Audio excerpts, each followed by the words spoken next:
Today, we start the thrilling journey of one of history's most controversial figures, Adolf Hitler.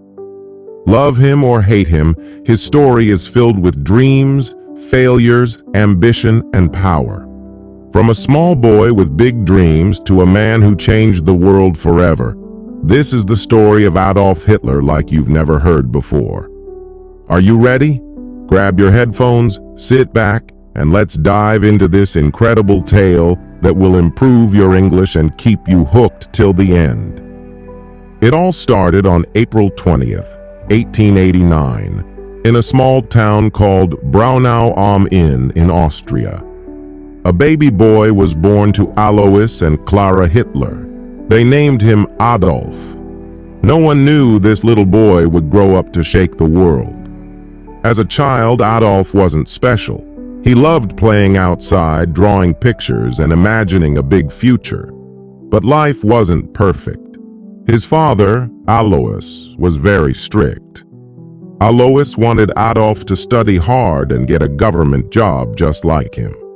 But Adolf had a different dream.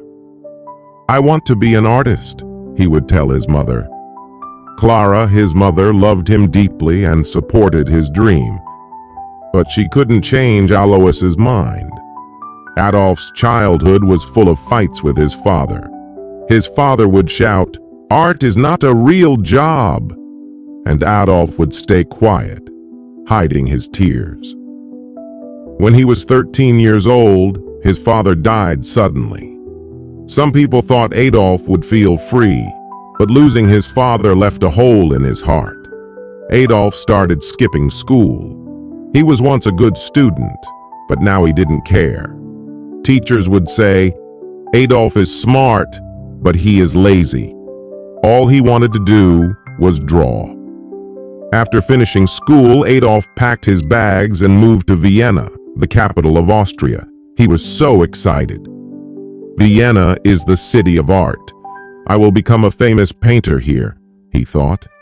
He applied to the Academy of Fine Arts, a big art school. But when the results came, his heart broke. He didn't get in. The school told him, "Your work is not good enough." Adolf felt humiliated. "I'll try again," he said. But the next year, the school rejected him again. He was devastated. Without school or a job, Adolf's life became hard. He lived in tiny, dirty rooms and sometimes slept on the streets.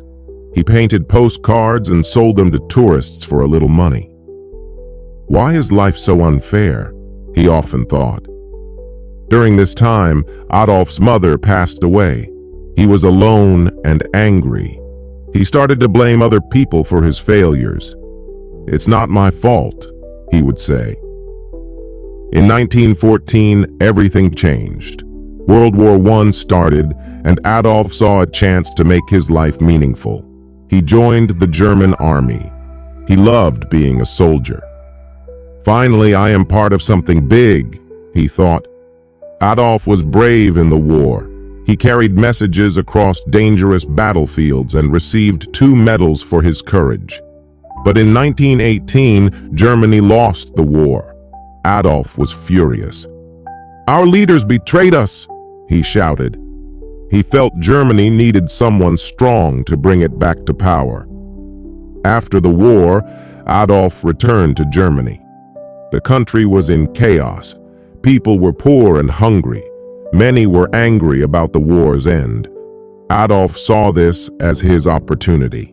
He joined a small political group called the German Workers' Party. Adolf was a powerful speaker. When he spoke, people listened. His words were full of anger, passion, and promises. "Germany will rise again," he would say.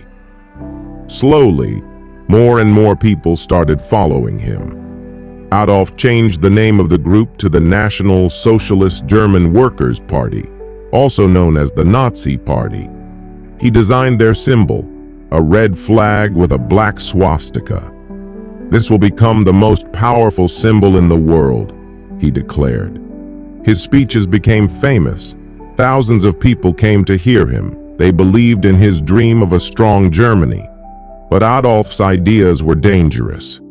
He blamed certain groups of people for Germany's problems and wanted to make Germany only for Germans. After World War I, Germany was in big trouble. People had no jobs, food was expensive, and many families were hungry. The country had to pay a lot of money to other nations because they lost the war. Germans were angry and sad. Adolf Hitler saw this pain. He told the people, "It's not your fault. I know who is to blame." His words gave people hope, but they also made them angry at others. Slowly, Adolf became a popular name. Adolf worked hard to grow his party. He held big meetings and gave loud, emotional speeches. "Germany can be great again," he shouted. People clapped and cheered. They believed in his dream. In 1923, Adolf tried to take control of the German government by force.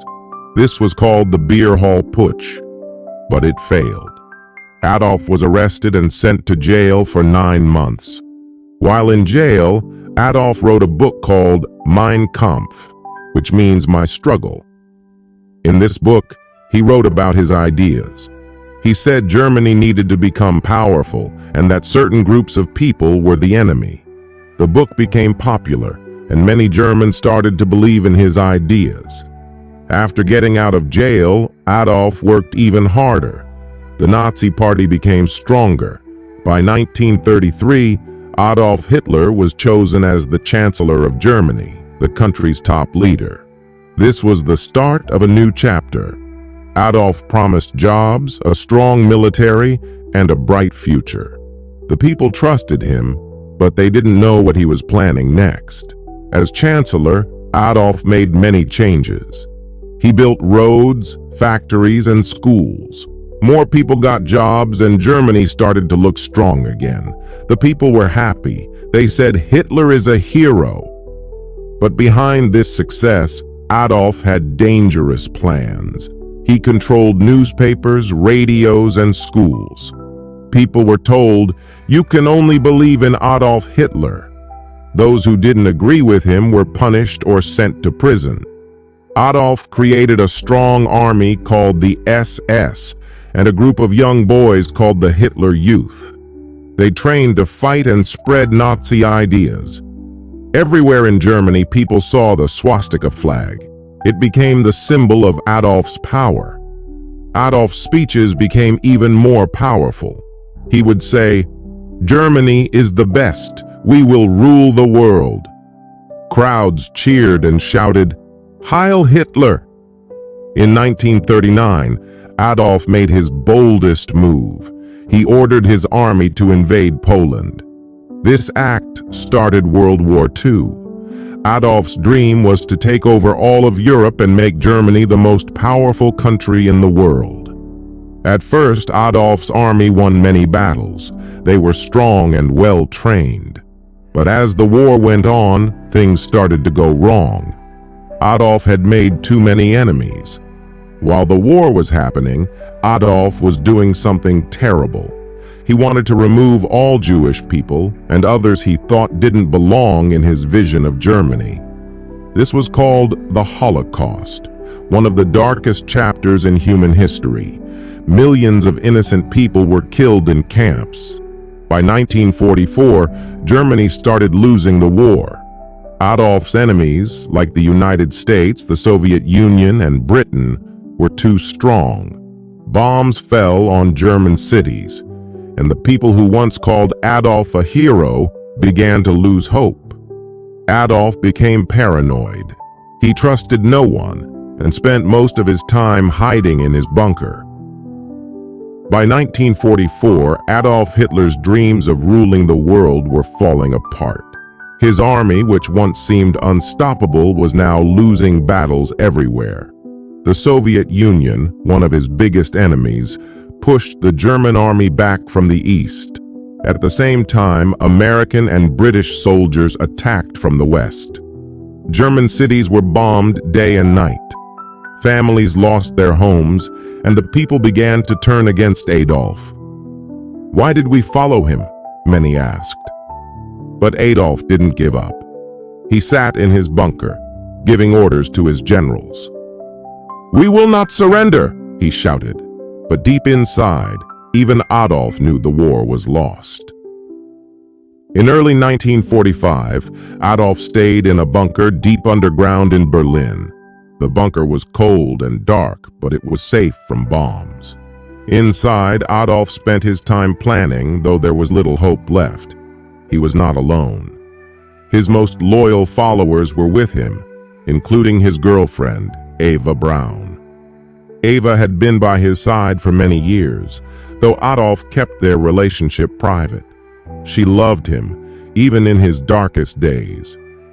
Outside the bunker, the sound of gunfire grew louder every day. The Soviet army was getting closer to Berlin. "The end is near," whispered his advisors. Leaders from other countries begged Adolf to surrender. "Save the people of Germany," they said, but Adolf refused. He believed surrender was a sign of weakness. "If Germany loses, it is because the people were not strong enough," he said coldly. By April 1945, Berlin was surrounded. The Soviet army attacked the city from all sides. Buildings collapsed, fires burned, and people ran for their lives. On April 29, 1945, Adolf made a surprising decision. He married Eva Braun in the bunker. It was a simple ceremony with just a few people. "You've always been by my side, Eva," Adolf said. Eva smiled, even though she knew this was not a happy moment. After the wedding, Adolf and Eva spent hours together, talking about their lives and what they had done. They both knew the end was near. On April 30, 1945, Adolf made his final decision. He called his closest followers into the bunker and told them, "I will not be captured alive." Adolf believed it was better to die than to let his enemies take him. He and Eva went to a small room. Moments later, they took their own lives. Adolf was 56 years old. When the Soviet soldiers reached the bunker, they found Adolf and Eva's bodies. The war in Europe ended shortly after. Germany surrendered on May 8, 1945. The people of Germany were left with nothing but ruins. Adolf's dream of making Germany powerful had instead brought destruction and sorrow. Millions of lives were lost because of his actions. After Adolf's death, the world worked to rebuild. Germany became a peaceful country. People remembered the horrors of the Holocaust and World War II to ensure such events never happen again. Today, Adolf Hitler's name is a reminder of the dangers of hatred, unchecked ambition, and misuse of power. Finally, his story teaches us, every decision we make shapes our future. Adolf's choices led to pain and loss, not just for him, but for millions of others. This reminds us that every action, no matter how small, matters. We must choose wisely and always think about the impact our decisions have on others, and importance of compassion and unity. Hate and division only tear people apart. The world is a much better place when we come together, respect each other, and work towards peace. Life is too short for anger and judgment. By being kind and understanding, we can create a future filled with hope, not regret. So remember, choose love over hate, humility over pride, and unity over division. These simple lessons can make our world a better place. This was the story of Adolf Hitler, a man whose life changed the world forever. It's a story of dreams, power, and the mistakes that led to tragedy. Remember, history is not just about the past. It teaches us how to build a better future. Thank you for listening, and don't forget to like, share, and subscribe to English Avenue. For more exciting stories that help you learn English while exploring history, See you in the next story.